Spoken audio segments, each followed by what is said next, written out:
Do you think it is just money driven though? No, it's not just money driven. He knows that if he comes lacking, Crawford gonna beat him.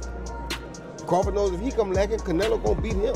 No, it's not money driven at all. Money just was a good reason to make the fight happen. Terence is a tremendously skilled fighter. So is Canelo a very skilled fighter, but he doesn't have the same skill set as Terence does. Thank you, Bob. Appreciate you, man. You interact together. What is it in your mind? I think he's just used to the stage. You know what I'm saying? It's a different stage, man. But I don't know, man. It's like Crawford at the higher weight proved he could earn Canelo's respect by not backing away and standing firm in exchanges. Observers noted how he didn't adopt a purely defensive Mayweather-like style, but instead stayed true to his own approach, mixing sharp counters with smart movement. Canelo's pressure and power were constant reminders of his dominance at super middleweight, while Crawford's composure and adaptability highlighted his greatness. The bout carried echoes of past challenges Canelo faced, yet felt unique in its took the boos from the Mexican fans really well, and then towards the end of the press conference, he's so succinct and pithy in everything he says, Bud, that his supporters eventually came to the fore in the arena. He's incredibly popular. Canelo's he's not arrogant, but he's got so much self-belief. And then it's like a game of ping pong, back and forth all the time. Great atmosphere. We've had a brilliant day interviewing so many people about it. Today makes me feel really stoked about this fight now. Stoked, great word. Stoked. There's a lot of respect between both guys. I think they both know what they've got themselves into. Obviously, Terence is on the precipice of history. 3-weight undisputed champion, not been done in the modern era. And obviously Canelo Alvarez, he's taking a big risk here. He's fighting what everybody's saying is the smaller guy. But when he was up on that stage, both guys paying an awful amount of respect to each other, both admitting that this is a 50-50 and could go either way. Yeah, no nostalgia. They were asked about nostalgia and the biggest fight of their lives. Neither man wants to think about those things. They know they've got an elitist fighter in front of them. Canelo, like you say, has his legacy to lose in many ways that he's created in recent times at super middleweight, being undefeated in that division for 6.5 years. Against a guy that's come up from lightweight. Let's not forget that he beat Ricky Burns to win the world title at the beginning. It's a massive ask for Terence Crawford still, but there's that feeling in all of us that he is capable of doing it. And he presents that the whole time. He's got this poker face. He's got this ability to respond in the right way to everything. Terence Crawford versus Canelo Alvarez delivered the spectacle fans had been waiting for. After the fight, boxing pros reflected on the atmosphere and build-up with real admiration. They noted how well Crawford handled the Mexican crowd and the intensity of the fans. Both fighters showed mutual respect and carried the weight of history on their shoulders. Canelo risked his legacy at super middleweight, while 68 pounds. It is going to be a bit of a mystery how he comes into this weight class. There were some rumors of a shoulder injury. I'm not putting any stock into that because I don't think we can unless there's anything official really out there. Point being, there's got a lot of question marks around Terence Crawford. This video, we are going to suppose that those question marks are answered in full force by Terence Crawford being an absolute monster at this weight class. It's a lot of assuming, but it's kind of what we have to do to see the best version of Terence Crawford in this fight. So let's assume the weight doesn't bother him. Let's assume he is fully healthy, not injured. Let's assume that Canelo's power is not too much from him coming up from 147, 154 to 168. Let's assume all that's true. How does Terence Crawford win this fight? Number one, he has to get Canelo's respect early. Terence Crawford is not going to fight this fight on his back foot, circling around the ring like William Skull or Edgar Berlanga, any of these guys that got hit by Canelo and went, ooh, no, I don't want any part of that. That can't happen. And do not forget, by the way, that Charlo was 154 undisputed champion. Roy Jones Jr.'s perspective captured Crawford's mindset perfectly. This fight was never just about financial rewards. It was about daring to test himself against one of the sport's greatest champions. Crawford entered the ring with a belief that radiated in his performance. He trusted his skill set, prepared meticulously, and carried himself with the confidence of a fighter who knows his own limits and strengths.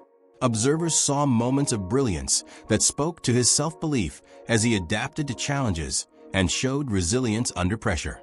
Jones highlighted that true greatness comes from more than... Talk about Crawford, Canelo, before we move on to you and Canelo. Yeah. Who you got for this? I mean, this is an exciting fight. What's your pick for this one? I think Canelo's going to win rounds 8 to 10 knockout. You think he'll get the stoppage, yeah? Yeah, I think he's going to get the stoppage. I think... Are you basing that just on size? Or? No. It's a little bit on size, but I think Crawford's ego is not going to let him box.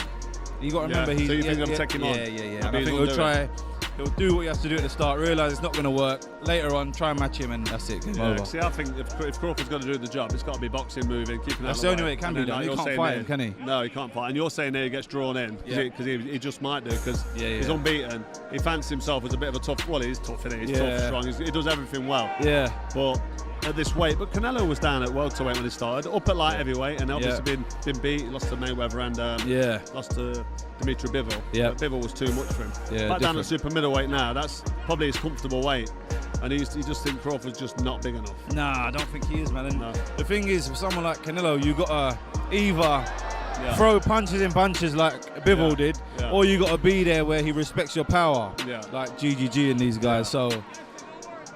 It sounds a bit mad, but I don't think Crawford's got either or. He's talented, one of the best fighters in our generation, but you've got to remember you're going up. 2 divisions, 3 divisions. Yeah, 2 or 3 it's divisions. Different, the game's different up there. And Canelo's not going anywhere, is it? Because he got clips. You mentioned Bivol there, and Bivol smashed him with quite a lot of big, heavy shots. Yeah. And he coped. He took it. Never been down, has Nah, he ate it. And it didn't phase him. So I don't see how Crawford can hurt him, to be fair. Gabriel Rosado's words resonated as fans saw a man who has headlined global events for over a decade. Canelo's composure in the spotlight was undeniable, and he never looked overwhelmed by the scale of the occasion. Crawford, however, showed that he was not intimidated either, meeting the moment with an unshakable calm that suggested his own readiness for such a platform. Experience often shapes how fighters handle high-pressure exchanges, and this contest had plenty. The crowd witnessed 2 athletes not just competing, but performing with poise under the brightest lights.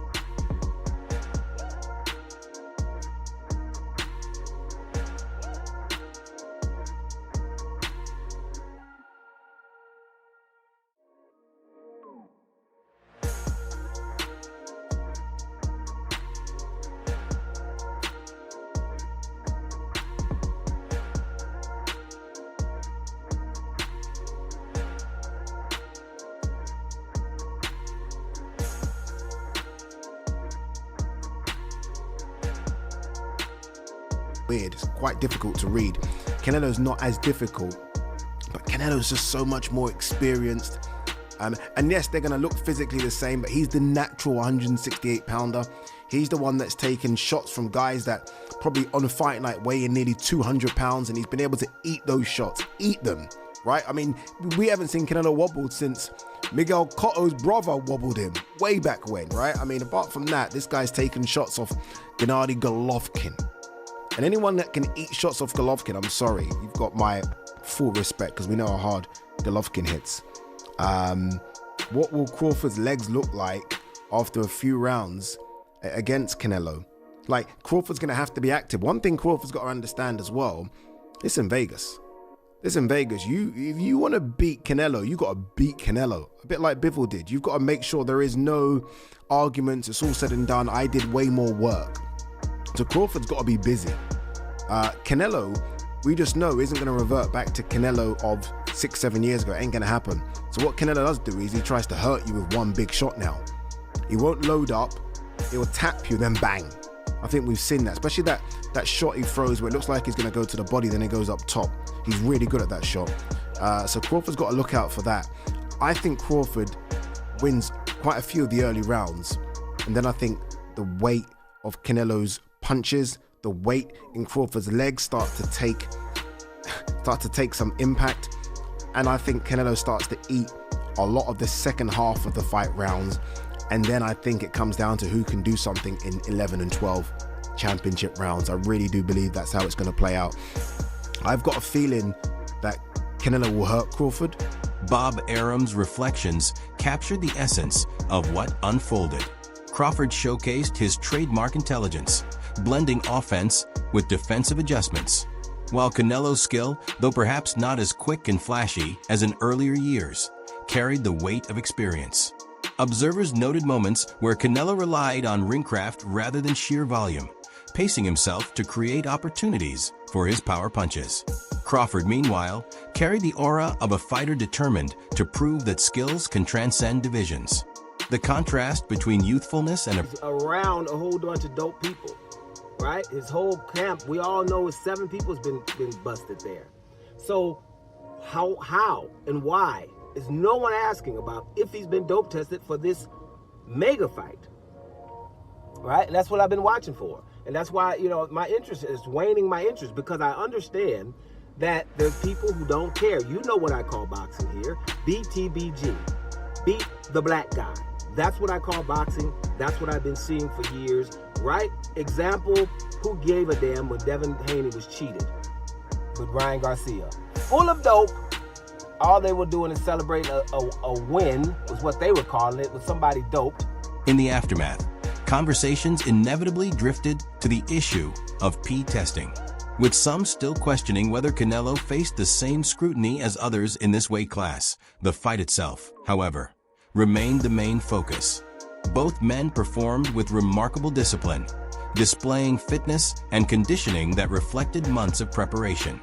Crawford's ability to bring his skill up in weight drew praise, while Canelo's durability, even against sharp punches, reminded fans why he has been dominant for so long. Yet, the shadow of doping discussions still lingered not as an accusation, but as a recurring theme that surfaces whenever Canelo enters the ring.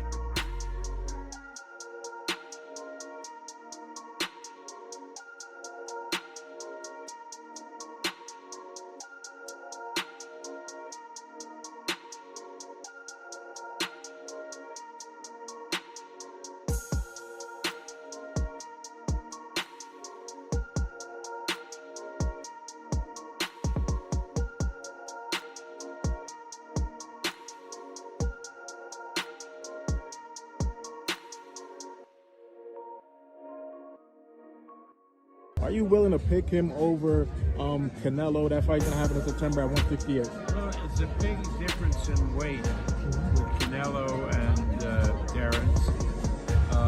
But if any fighter has a chance with Canelo, it's Terence. Terence is a super talent, and he has a real chance, despite the weight disparity, to beat Canelo, a real chance. Who would you favor, though? Or is it just 50-50? It's very hard because of the difference in weight. I would think that if I had to bet the fight, that I would bet Terence, because Terence has more skills than Canelo. But he's given away a lot of weight, a lot of real weight, so that matters. But again, Terence is a tremendously skilled fighter. So is Canelo, a very skilled fighter, but he doesn't have the same skill set as Terence does. The contest highlighted the clear contrast between a natural super middleweight and a fighter daring to test himself at a higher weight. One side carried the advantage of experience at 168 pounds, showing the ability to absorb shots that would trouble most opponents, while the other relied on sharpness, adaptability, and relentless activity to match the pace. The exchanges showed flashes of power, timing, and high-level adjustments from both men, keeping the outcome uncertain throughout. As the rounds wore on, fatigue and pressure became factors, setting the stage for dramatic moments in the closing. I feel like it's leaning towards Canelo, man. Really? Yeah. And what gives you that feeling when you think about it? Is it just, is it the way he looks? Is it the way they interact together? What is it in your mind? I think he's just used to the stage. You know what I'm saying? It's a different stage, man. But I don't know, man. It's like I said, Crawford that dude. But I don't know, man. I think Canelo gonna get it. Is there anything that you feel like Terence is giving off that makes you feel like maybe the moment is too big, in your opinion, having seen it time and time again, or is it just a gut feeling you have? No, man. I just think, man, that it's just comfortability. Like as far as weight, and activity. Canelo's been active, and I don't know, man. It's hard to be on your A game when you ain't fighting over a year. So, especially when you fight top level. What makes it difficult when you've been out for a year? Because timing. What is it about coming back? It's just that timing. It's that timing, you know what I'm saying? It's like. When the dust settled after this monumental clash, many echoed the sentiments of Carl Froch and Hamza Shiraz. Crawford's skill set timing and ability to hold his composure on such a massive stage left a lasting impression. At the same time, Canelo's legacy loomed large throughout the bout. He has faced the likes of Gennady Golovkin and Floyd Mayweather, opponents who pushed him to refine his craft, and that experience shaped his presence in this fight. His power remains a force that demands respect, not just from a crowd, but also from every analyst observing ringside. The bout showed the fascinating balance between Crawford's frightening precision and Canelo's tried and tested strength at the highest level. It was less about proving who was better and more about highlighting the greatness of both men, one solidifying his reputation and the other continuing his legacy.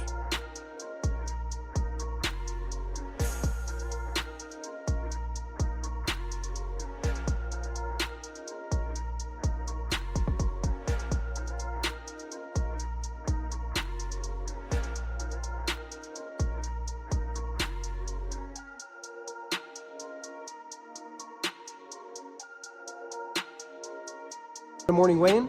Yeah, we just stepped away from we just stepped on the scale, 167.5. Crawford has the same weight.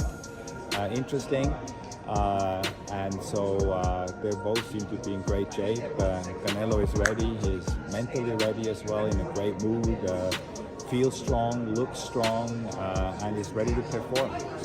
My prediction, Canelo stoppage 8. It's a great fight, two great fighters. What do you think? How does this fight unfold? Yeah, I could see that somewhere between the 8th and the 10th. It's just like, I'm not so sure that that Crawford moving up to weighing in at 167.5 pounds is really the smartest move, because I believe that Crawford is not going to win the fight based on weight. Canelo is the bigger, stronger guy. So I think what Crawford did by actually coming in so high, he gave up some of his advantages, such as speed. So I personally think that was not a smart move, but hey, we'll take it. You've known Canelo for many, many years, almost 20 years, 19 years. Tell me about the first time you ever met him and his route to where he is right now. It's funny, we actually were looking the other day at some old pictures, and I shared them with Canelo. It was, he was 17 years old. It was in downtown Los Angeles at the Fiesta Broadway event, the big Hispanic festival, where he showed up with Jeppo and with Eddie, and my kids were there, my 3 sons, my wife, and they were like, I don't know. No, it's not just money driven. He knows that if he comes lacking, Crawford gonna beat him. Crawford knows if he comes lacking, Canelo gonna beat him. No, it's not money driven at all. Money just was a good reason to make the fight happen. And you ask, why did he take Crawford instead of anybody else? Because this is the best money opportunity, but it's also a better situation if you look at the whole dynamics of it. Canelo gets to be the big guy. Yeah. In a fight where he can make the most money he probably ever made. Yeah. Why would you not want that? You understand? So no, money only incentive, but why would I not take a fight where I'm the bigger guy? You understand me? And this guy is good, don't get it wrong, which is what gets you out of bed every day. This guy is the only guy in the 4-belt era to be unified champion in 2 weight classes. If you ain't getting your behind up out of bed for him, then you don't get up out of bed for nobody. Yeah. Look, you talk there about Crawford being the bigger guy. Everyone's really... No, Canelo being the bigger guy. Sorry, about Canelo being the bigger guy. Everyone's really kind of hung up on the fact that Crawford's obviously coming up 2 weight divisions. But you've said before that he naturally walks around heavier than people kind of think, that actually it's not so much about him coming up, it's about the fact that he's not boiling down as much as before. So do you think the weight is as much of a factor as people are saying it is? No, I don't. I love guys like Crawford who follow a blueprint that I set. I set that blueprint to put in their heads that just because the guy's bigger don't mean you got to lose to him. When I came in to fight Jerome Ruiz, I gave up a lot of weight. You understand me? But because I had the technique and the skill and the punching power, to get my respect, I was able to win the fight. And I did that so that people can understand that just because a guy's bigger than you don't mean that he got to be able to beat you. What do you think about this matchup? Crawford moving up 21 pounds essentially to take on the guy at 68. Yeah, man, Crawford's an amazing fighter. I call him Kung Fu because he fights on different styles. He's, hard to hit and he hits hard. And he's boxing a guy that, he has to jump up in weight like 3 categories. And this man is like a body snatcher. He comes and he wears you down. So it's a great fight. He's boxed, I'm talking Canelo's boxed a lot of guys that move around. And, he's used to that type of boxing. And he's used to guys that, try and hide. But this Crawford ain't gonna hide from him. Crawford is looking to, put some punches on him and keep him at a distance. That's what I would do if I was Crawford. And then take his opportunity. I mean, I would say Canelo is not easy to hit.